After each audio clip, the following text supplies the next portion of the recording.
Eu percebo que eu estou nesse patamar de consciência e quero chegar aqui. Qualquer coisa que aconteça entre esse patamar e esse patamar te impedindo de subir é uma única coisa, resistência, disfarçada de mil formas diferentes. Pelas obras dela, você reconhece que é a resistência.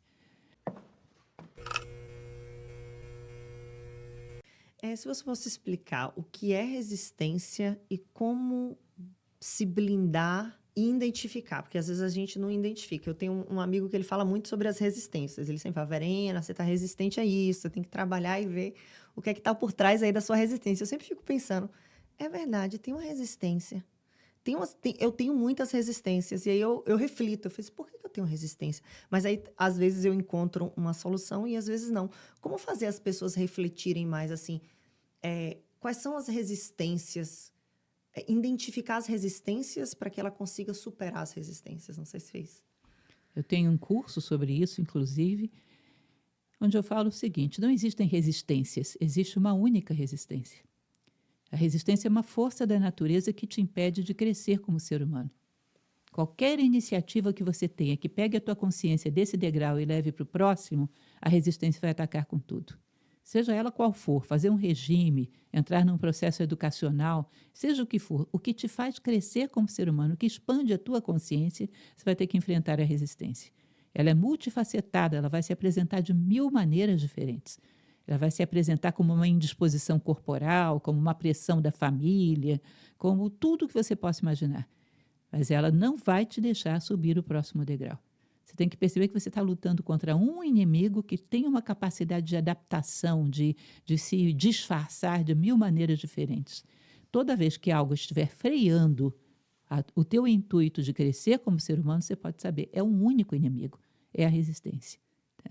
Pelas vossas obras vos conhecerei, como diz o provérbio bíblico. Eu percebo que eu estou nesse patamar de consciência e quero chegar aqui. Qualquer coisa que aconteça entre esse patamar e esse patamar te impedindo de subir é uma única coisa, resistência, disfarçada de mil formas diferentes. Pelas obras dela, você reconhece que é a resistência. Portanto, se você tem um objetivo que te faz crescer, não é qualquer objetivo. Eu costumo dizer, se você tem sei lá, trabalha na missão da Madre Teresa de Calcutá e resolve voltar para o seu país para passar férias num spa, isso a resistência vai carimbar o seu passaporte, ela não se opõe a isso. Agora, se você está num patamar e quer se envolver em algo superior, algo que te faz crescer, algo que faz com que a tua disciplina seja aperfeiçoada, algo que faz com que você aprenda a lidar melhor com a vida, um empreendimento que seja útil, isso você vai ter que enfrentar a resistência. E ela é forte e ela bate forte. Se a gente sabe que ela é uma só, fica muito mais fácil lutar. Porque em qualquer circunstância você reconhece, é aquela que não quer me deixar crescer, é a resistência. E sabe que quando você planeja fazer alguma coisa que vai te fazer crescer, já coloca no seu esquema enfrentar a resistência, porque ela vai aparecer. E Seneca fala dos vícios, né? Ele fala que os vícios tomam muito nosso tempo.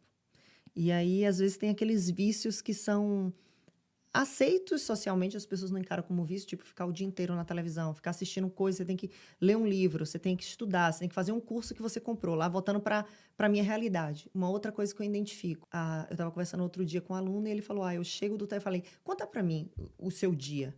Ele, então eu chego do trabalho, às vezes eu nem tomo banho, eu chego da construção sujo mesmo e sento no sofá, né?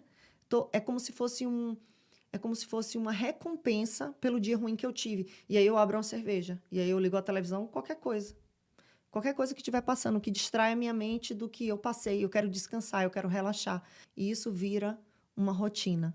E essa rotina tão confortável faz com que talvez seja difícil tirar aquela recompensa para a dor dele ter que focar no curso, dele ter que fazer algo acontecer. Então, como se livrar, como fazer as pessoas enxergarem esses vícios e vencer essa parte que é tão, minha amiga fala, o gostosinho, sabe? Vencer o gostosinho, que é a parte de você relaxar e não pensar em nada, porque, não sei, porque é mais confortável.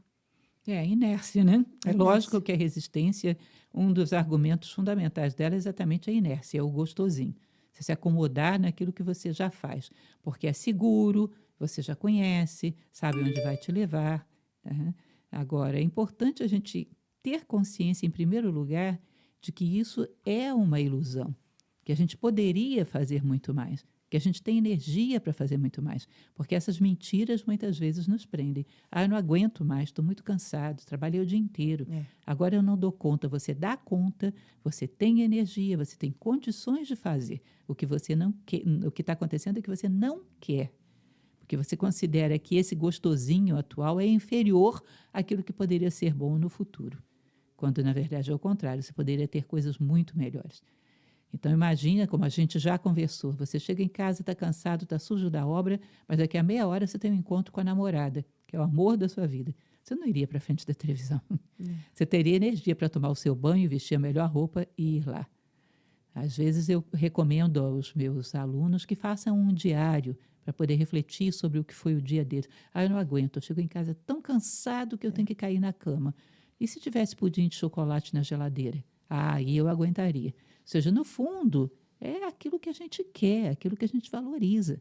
Tá? Nós temos que pensar, existe alguma coisa muito mais gostosa e muito mais perfeita lá no futuro do que isso aqui. Só que eu nunca vou alcançar se eu não abrir mão disso aqui.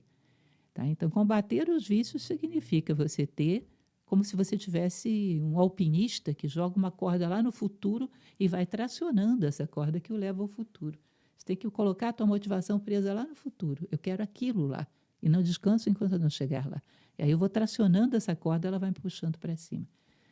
E aos poucos ir adquirindo gosto por crescer. Gostar de crescer.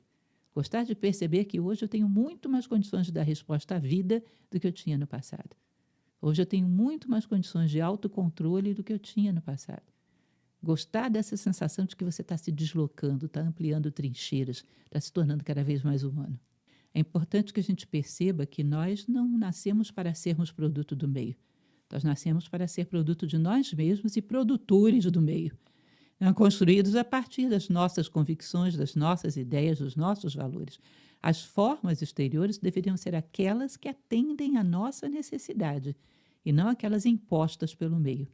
Então, eu, nesse momento, tenho a necessidade X, como a natureza. Na natureza, os animais às vezes mudam de forma, se camuflam, porque aqui eu preciso de tal forma para me proteger do predador, ali eu já não preciso. Nós somos senhores das formas e não escravos delas. Deveríamos analisar em cada momento o que eu quero daquele momento, o que eu quero daquele lugar e tomar a forma adequada. Me recordo que há muitos anos atrás eu li uma coisa que me impressionou muito. Não sei se você já ouviu falar, é bem conhecido, um escritor norte-americano chamado Carlos Castaneda. Castaneda, ele conta bem resumidamente a história de ele ter sido discípulo de um indígena da tradição tolteca chamado Dom Juan. Ele foi discípulo e aprendeu muita coisa desse indígena no México. E um dia ele estava em casa nos Estados Unidos da América e esse indígena era um indígena típico, com um vestimenta de indígena, morava numa casinha tipo de indígena, vivia uma vida bem nos moldes de um antigo indígena tolteca. E um dia ele estava nos Estados Unidos, Castaneda, e o seu antigo mestre, Dom Juan, falou que ele viria à casa dele, numa cidade norte-americana, que agora me escapou o nome, viria na casa dele porque ele precisava resolver alguns negócios nos Estados Unidos da América. E aí Dom Juan se dispôs a recebê-lo na sua casa, Castaneda se dispôs a recebê-lo na sua casa e tudo mais, e foi ao aeroporto recebê-lo, mas já com aquela forma mental. Eu vou andar nos Estados Unidos com uma pessoa vestida de índio do meu lado. Vou andar com uma pessoa com cabelo longo, com uma roupa de couro estranha, todo mundo vai olhar, eu vou receber um índio. E é muito engraçado porque ele esperava esse indígena no aeroporto e, de repente, bate nas costas dele um senhor. Quando ele vira, era um senhor de cabelo cortado, com um terno finíssimo, muito bem penteado, com uma postura perfeita. Ele pergunta, ué, mas o que é isso? Eu estava esperando o indígena que o senhor era lá no México. Ele disse, eu não sou escravo das formas, eu sou senhor das formas. Eu uso as formas para minha necessidade em cada momento. Aqui, nesse momento, a forma é essa. Por que eu não usaria essa forma, se eu quero ter sucesso nesse momento?